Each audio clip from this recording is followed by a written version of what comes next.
अस्सलाम वालेकुम। जावा जो है उसके अंदर हमने पढ़ना JVM, how JVM works. JVM का आर्किटेक्चर देखना है। बहुत सारे स्टूडेंट्स जावा वर्चुअल मशीन को समझते नहीं हैं और साथ जावा पढ़ लेते हैं, पास कर लेते हैं। तो जावा वर्चुअल मशीन को समझना काफ़ी ज़रूरी है। इसके साथ साथ मैं आपको बताऊंगा JDK JRE। तो हम एक पूरा ओवरव्यू लेंगे कि जावा वर्चुअल मशीन कैसे काम करती है, हमारा जावा का प्रोग्राम रन कैसे होता है, बैक एंड पे क्या हो रहा होता है। हम तो रन के बटन पे क्लिक कर देते हैं। तो आप as a child, as a kid, आपको जावा को अंडरस्टैंड करना चाहिए कि कैसे प्रोग्राम एग्जीक्यूट करता है, कौन उसको डिफरेंट ऑपरेटिंग सिस्टम पे रन करवा देता है।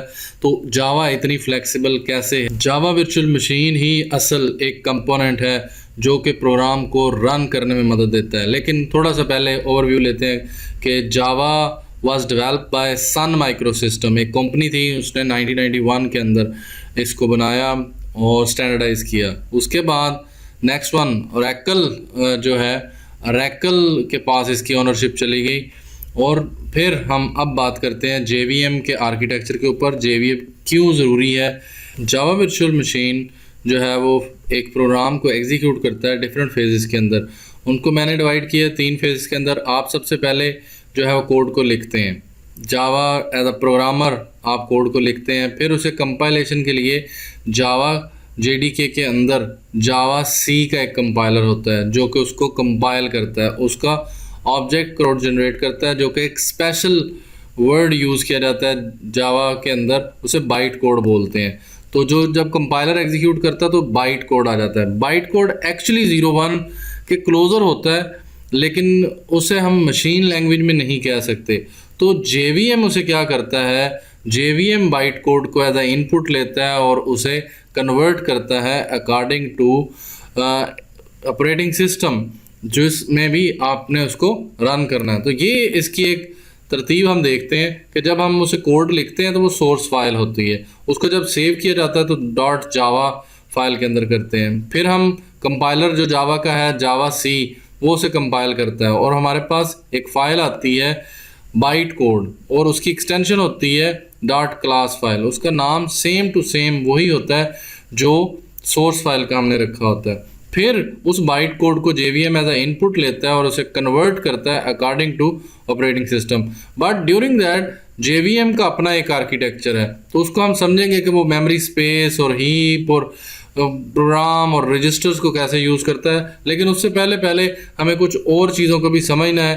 अगर आपको यहाँ तक मेन कंसेप्ट समझ आ गया है तो नेक्स्ट बाइट कोड को अंडरस्टैंड करते हैं। Byte code Java C compiler जो JDK कंपाइलर है वो सोर्स कोड को बाइट कोड के अंदर चेंज करता है और it can be executed by JVM, और JVM के अलावा हम उसको एग्जीक्यूट नहीं कर सकते। और जो बाइट कोड होता है उसकी एक्सटेंशन .class फाइल होती है। और each operating system has different JVM, however output of the produced after execution of byte code is same across all operating system. JVM के बाद जो हमारे पास आउटपुट आती है वो प्रोग्राम प्लेटफॉर्म इंडिपेंडेंट होती है और उसको हम किसी भी प्लेटफॉर्म के ऊपर किसी भी OS के अंदर चला सकते हैं।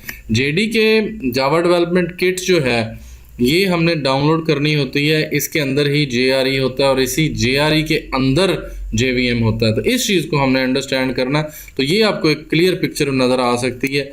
अगर मैं आपको दिखाऊं तो JDK जावा डेवलपमेंट किट है। जावा डेवलपमेंट किट के अंदर JRE होता है, JRE के अंदर JVM है कि जो कि हमारे प्रोग्राम को एग्जीक्यूट करने में मदद करता है। और उसके अलावा JRE के अंदर कुछ लाइब्रेरीज होती हैं, कंपाइल्ड क्लासेस होती हैं और डीबगर और डेवलपमेंट टूल्स होते हैं। तो ये सारी चीज़ें JDK के अंदर होती हैं। अब हम देखते हैं next one JRE। Java runtime environment is a part of JDK, which means that JDK includes JRE. When you have JRE installed on your system, you can run a Java program. तो आपको Java program को run करने के लिए आपको JDK install करना होगा, फिर उसके साथ JRE भी उसके अंदर इंक्लूड होता है। और JVM जो है वो जावा वर्चुअल मशीन, इसके अंदर कुछ प्लगइन्स होते हैं और अब तो कुछ बहुत ज़्यादा एडवांसमेंट हो रही है, नए नए वर्जन आ रहे हैं और नए नए फ्रेमवर्क्स इसके अंदर आ रहे हैं जावा के अंदर, तो और ज़्यादा कम्प्लेक्स होती जा रही हैं चीज़ें। ये है जी JVM का आर्किटेक्चर जिसके लिए ये वीडियो बनाई जा रही है। तो जावा की जो फाइल हम बनाते हैं क्लास लोडर, उसको जावा की वर्चुअल मेमोरी के अंदर लोड करवाता है। मेमोरी मेथड एरिया इसके अंदर जो हमारे क्लास के मेथड्स होते हैं वो ला के रखे जाते हैं।